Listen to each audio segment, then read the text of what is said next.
Good morning, good morning, good morning. Well, it is kind of a gloomy fall day today. Got the American flag back there blowing. America, America. We got Domino and Midnight out here hanging out today, guys, with me. And unfortunately, still no sign of Ryder. So I'm going to take a four-wheeler ride here in a little while and go check out that abandoned house and that whole area right there. And see, the creek is flowing now, but Ryder is capable of getting across the creek. He knows how to do some hopscotching on the rocks down there. It's been busy. It's been busy, busy, busy. Had a lot going on. Yesterday was a long, long day. I probably went to about 12 different car lots. Drove a couple of things, negotiated a couple of things, and I actually found a truck that I really liked. It was a Dodge 2500 Cummins diesel. But unfortunately, they didn't want to make a deal.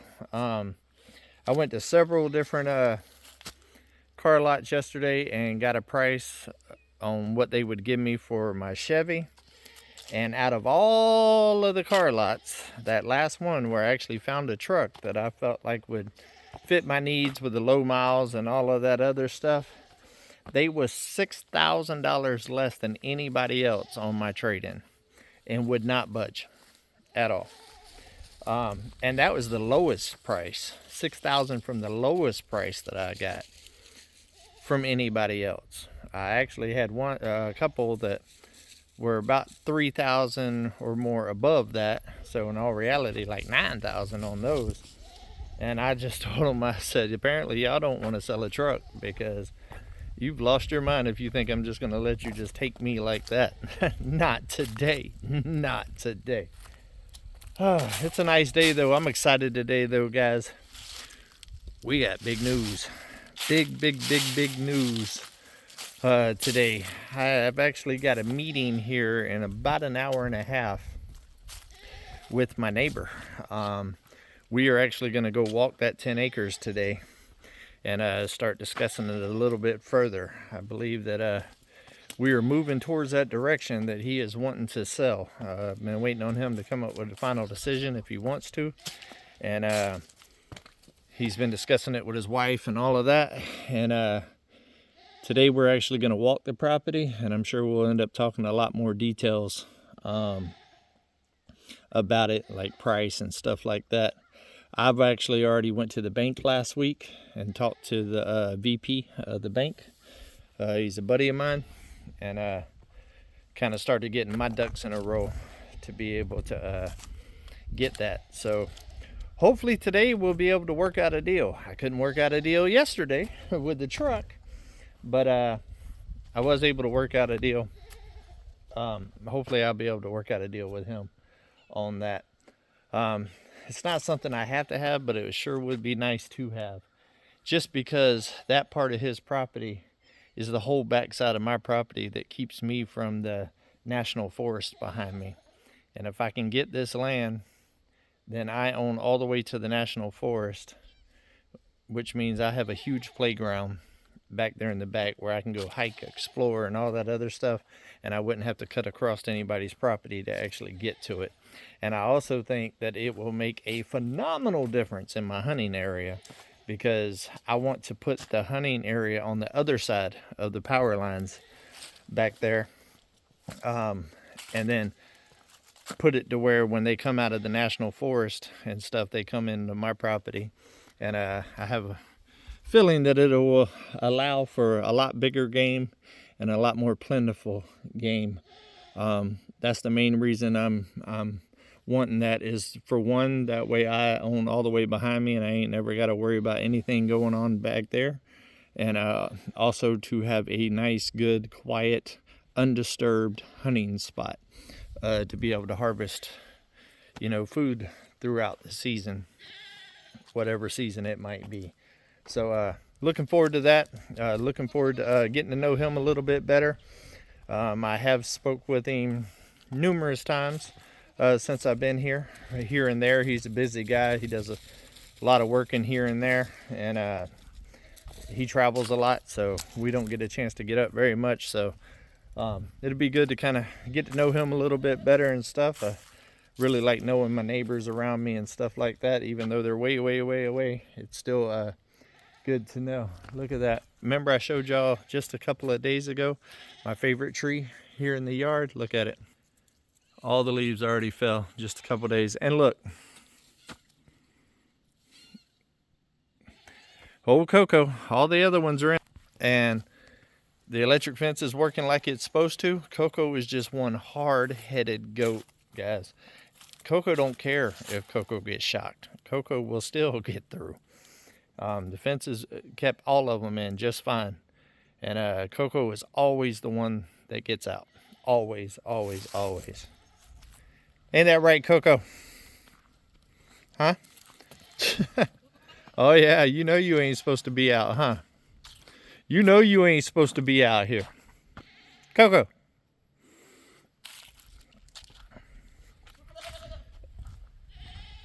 Yep. Uh-huh. I love watching the goats run. Domino, what's wrong with Coco? Say good morning.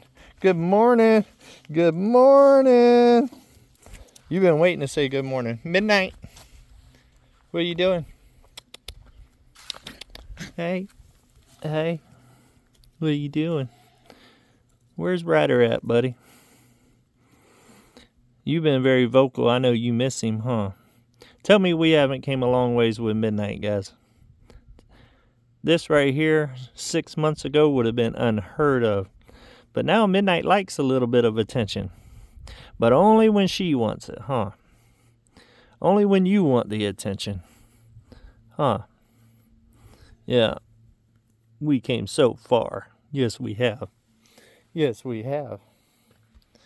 You always like to be cute for the camera, don't you? You love to be cute for the camera.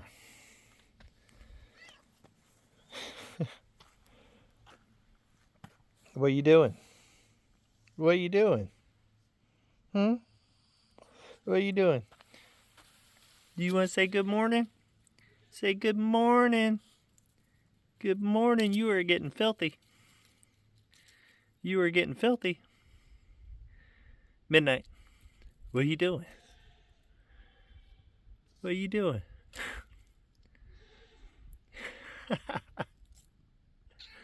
Yeah? And that's it.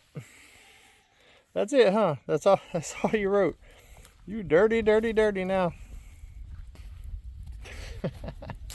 I tell you what, guys. My animals here on this mountain, all of them, every one of them, has very unique personalities, to say the least. They are all awesome in their own little way. I love it. I love it. It just makes me smile. It brings life and energy to the mountain. As you can see, all the boxes are cleared up around the mountain. All of the ones that were over there by the fire pit, did that major clean the other day. Cleaned up over there on the fire pit. Our last live was actually in front of the fire pit.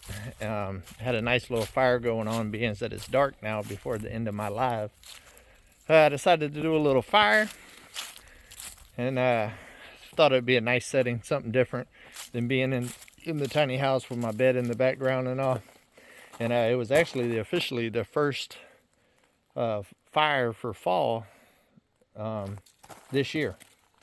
So it's good stuff. Look how clear this has gotten, guys.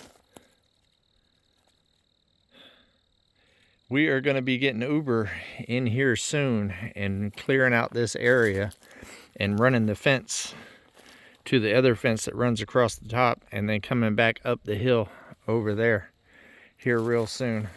All of this has been drying out for about a year now, so a lot of it will be absolutely great firewood for whenever I install the wood stove there in the cabin.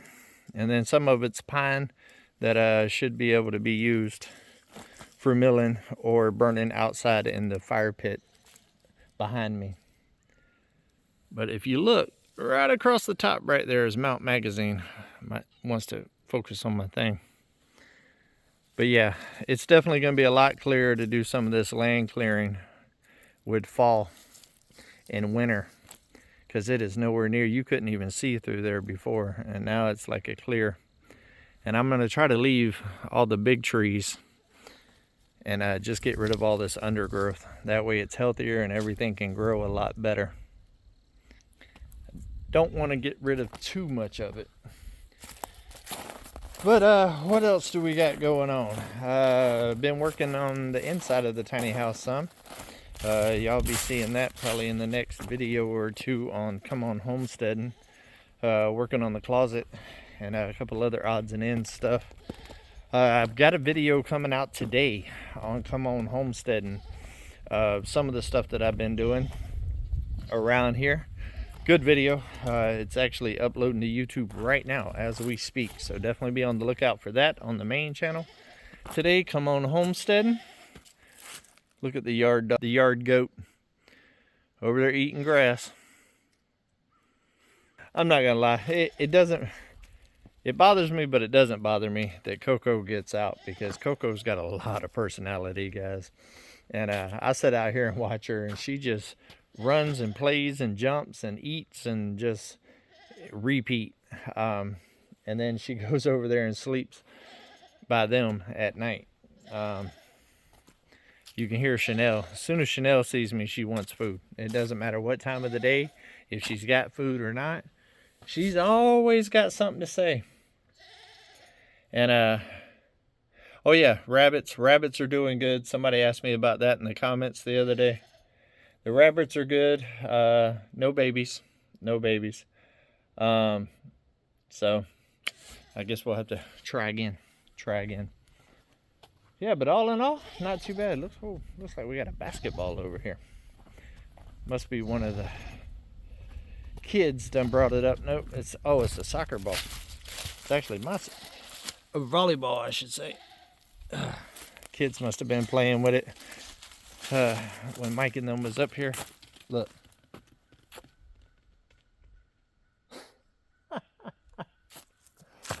I told y'all, she's crazy.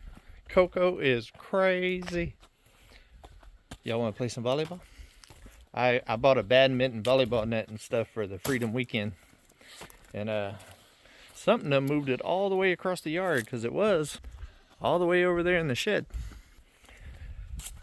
But yeah, I think I'm going to be clearing out the cabin here soon too. Now that I got the patio well shed complete, I want to get everything out of the cabin. That way I can start working in there too, because it's going to get pretty dusty in there with some of the stuff that I'm going to be doing. So I'm going to try to get as much of that. I got most of the stuff out of there now besides the kitchen stuff. But I'm going to make a kitchen in the pump house, a little satellite kitchen in the pump house. And put that down. That way I don't have to come into the cabin, because once it gets nasty out here, and if it's snowing or sleeting or icing or anything like that, I can make me a little dinner in the tiny house there. And also be able to store a little bit more dishes and stuff out there, because right now I basically just keep like a cup and stuff like that for water and that kind of stuff out there. And then I have to go in there, make my food, and then go back out into the tiny house to eat it, because right now it's not temperature controlled in there, because that's just wasting propane if I'm not actually in there for any length of time. So yeah, until I get it situated in there a little bit more to where I start utilizing the cabin more again, there's no point in just running the propane unless I'm going to go in there. We've actually been using it to do the processing of all the meat, and it works out really good because it's cold in there. It's kind of like a walk-in cooler. So that's worked out actually pretty good for us. Midnight, call Ryder, tell him to get his butt home. All right, guys, it's been about 14 and a half minutes today. It is Friday. Happy Friday, guys. I hope y'all have a fun, fulfilled weekend planned. And take somebody with you. Get somebody out the house that needs to get out the house. I think that's a good goal for this weekend. Say, you know what? Let's go. Let's go flea marketing or something. Let's go yard selling or something. I love flea marketing and yard selling. I love going to see old stuff and stuff like that. and bargaining. I like bargaining. I like negotiations. Just not with car lots. Come on. All right, guys. Love every single one of y'all. Have an absolutely phenomenal weekend. And always, guys, always, hey, keep it real.